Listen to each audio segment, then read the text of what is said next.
Gjesti dhe Jozi përplasen në një debat të tensionuar, ku tonet e zërave të tyre rriten dhe atmosfera bëhet gjithnjë e më elektrizuese.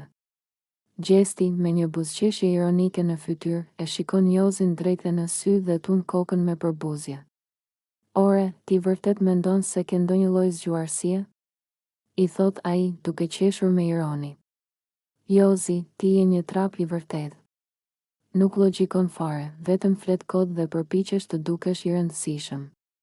Jozi ngryz vetullat dhe i afrohet Gjestit, duke e parë me një shikim të ngurtë. Shiko se me kë flet, Gjesti. Mos kujto se mund të më tallësh mua si të duash. Por Gjesti nuk tërhiqet.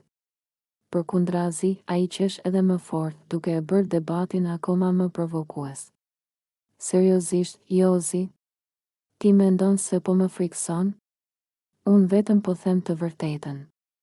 Ti ecën përpara, por pa e ditur fare se nga po shkon. Nuk mendon, nuk analizon, thjesht flet pa pushim.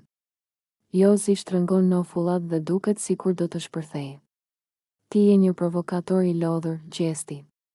Vetëm flet pas shpine dhe përpiqesh të ulësh të tjerët, sepse ke frikë të përballesh me ta si burr. Gjesti tund kokën dhe vazhdon me ironinë e tij.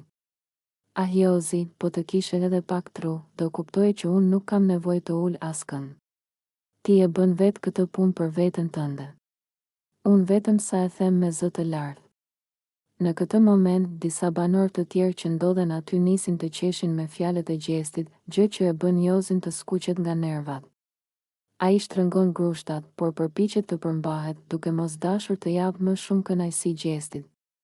Gjesti, duke parë se e ka nervozuar, e përfundon me një goditje të fundit. Hajde, mos u mërzit, Jozi. Ti je një djalë i mirë thjesht pa tru. Thot ai duke qeshur, ndërsa largohet me një pamje fitimtare. Jozi mbetet aty, duke vluar nga inati, por pa mundur të gjejë fjalët e duhura për t'ia kthyer. Kjo betejë fjalësh i përket Gjestit të paktën për momentin.